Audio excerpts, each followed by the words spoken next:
ان ابراہیم کان امۃ قانتا، یقیناً ابراہیم ایک امت تھے۔ اب یہ لفظ امت سمجھ لیجئے، اما یا امو کا جو اصل مفہوم ہے وہ قصد کرنا ہے۔ اب یہ امت وقت کے لیے بھی آتا ہے، بعد امت وذکر بعد امت، سورہ یوسف نے ہم نے پڑھا ہے، وہ شخص جو ساقی تھا بادشاہ کا بھول گیا تھا، ایک مدت کے بعد اسے یاد آ گیا۔ تو جب ایک پوری ہو رہی ہے، زمانے کو بھی ہم کیونکہ فالو کرتے ہیں، ٹائم کو بھی، اور اسی طرح راستے کو بھی فالو کرتے ہیں، تو قصد کر رہے ہوتے ہیں اس کا، اس حوالے سے زمانے کو بھی مدت کہا گیا، راستے کو بھی جو ہے امت کہا گیا۔ پھر امت وہ بھی ہے کہ جو ہم مقصد لوگ ہیں، میرا بھی مقصد وہی ہے، آپ کا بھی وہی ہے، مسلمانوں کو جمع کرنے والا وہ مقصد ہے، کذالک جعلناکم امۃ وسطا لتکونوا شہداء علی الناس، تو یہ امت ہے۔ اسی طریقے سے گویا کہ ایک راستہ چلانے والے، ایک راستہ بنانے والے، ایک ریت ڈالنے والے حضرت ابراہیم تھے، جو اپنی ذات میں گویا کہ ایک امت تھے۔ ان ابراہیم کان امۃ قانتا، فرما بردار، للہ حنیفا، اللہ کے فرما بردار اور بالکل یکسو، ولم یکن من المشرکین، اور وہ ہرگز مشرکین میں سے نہیں تھے، شاکرا لانعمہ، وہ شکر گزار تھے اللہ تعالیٰ کی نعمتوں کے، اجتباہ ہو، اللہ نے انہیں پسند کر لیا تھا، وہداہ ہو، اور ہدایت دی تھی، الی صراط مستقیم، سیدھی راہ کی طرف، وآتیناہ فی الدنیا حسنہ، اور اسے دنیا میں بھی بھلائی اور خوبی عطا کی، وإنہ فی الآخرۃ لمن الصالحین، اور یقیناً آخرت میں بھی وہ ہمارے نیک بندوں میں ہے۔ ثم اوحینا الیک، پھر ہم نے وحی کی آپ کی طرف اے محمد صلی اللہ علیہ وسلم، ان اتبع ملت ابراہیم حنیفا، کہ پیروی کیجئے ملت ابراہیم کی یکسو ہو کر، وما کان من المشرکین، اور وہ ہرگز مشرکین میں سے نہ تھے۔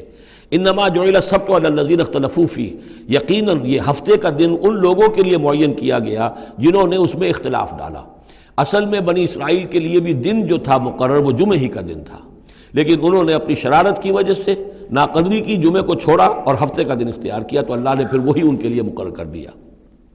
وَإِنَّ رَبَّكَ لَيَحْكُمُ بَيْنَهُمْ يَوْمَ الْقِيَامَةِ فِي مَا كَانُوا فِيهِ يَخْتَلِفُونَ، اور یقیناً آپ کا رب ان کے مابین فیصلہ کرے گا قیامت کے دن ان تمام چیزوں میں جن میں وہ اختلاف کرتے رہے تھے۔ ادع إِلَىٰ سَبِيلِ رَبِّكَ بِالْحِكْمَةِ وَالْمَوْعِظَةِ الْحَسَنَةِ وَجَادِلْهُم بِالَّتِي هِيَ أَحْسَنُ،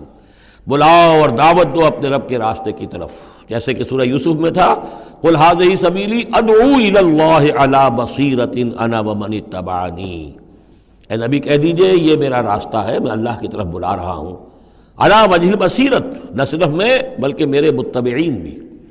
یہاں فرمایا بلاؤ اپنے رب کے راستے کی طرف، بالحکمہ، دانائی کے ساتھ، والموعظہ، موعظۃ الحسنہ، اچھے وعظ، اچھی نصیحت، دل میں اتر جانے والی بات،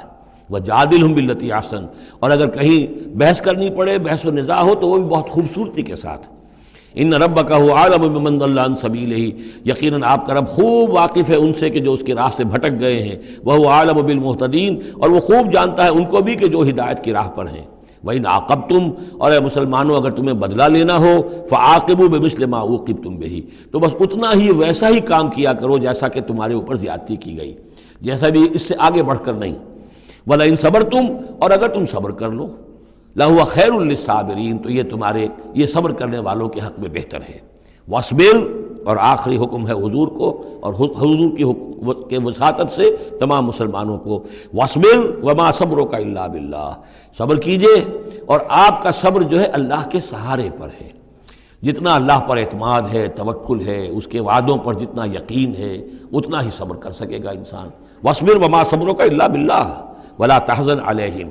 اور اب ان کے بارے میں آپ رنجیدہ نہ ہوں کہ یہ لوگ اپنے کرتوتوں کی وجہ سے عذاب کے مستحق ہو چکے ہیں۔ وَلَا تَكُ فِي ضَيْقٍ مِّمَّا يَمْكُرُونَ، اور جو چالیں یہ چل رہے ہیں، سازشیں کر رہے ہیں، بیٹھ کے تدبیریں کر رہے ہیں، آپ کو اطلاعات پہنچتی ہیں، ان سے بھی آپ دل تنگ نہ ہوں، آپ کے دل میں اس کی وجہ سے کوئی رنج نہ آئے۔ ان اللہ مع الذین اتقوا، اللہ ساتھ ہے اہل تقوی کے، ان کی چالیں کیا کریں گے؟ کیا ڈر ہے اگر ساری خدائی ہے مخالف، کافی ہے اگر ایک خدا میرے لیے ہے۔ ان اللہ مع الذین اتقوا، اللہ ساتھ ہے ان کے کہ جنہوں نے تقوی کی روش اختیار کی، والذین هم محسنون، اور وہ لوگ کہ جو تقوی کے راستے پر چلتے ہوئے درجہ احسان پر فائز ہو گئے، اللہ کی معیت اور نصرت اور تائید اور اللہ کی طرف سے ہر وقت ان کی جو مدد ہے وہ شامل حال رہے گی۔ بارک اللہ لی ولکم فی القرآن العظیم ونفعنی وإیاکم بالآیات والذکر الحکیم۔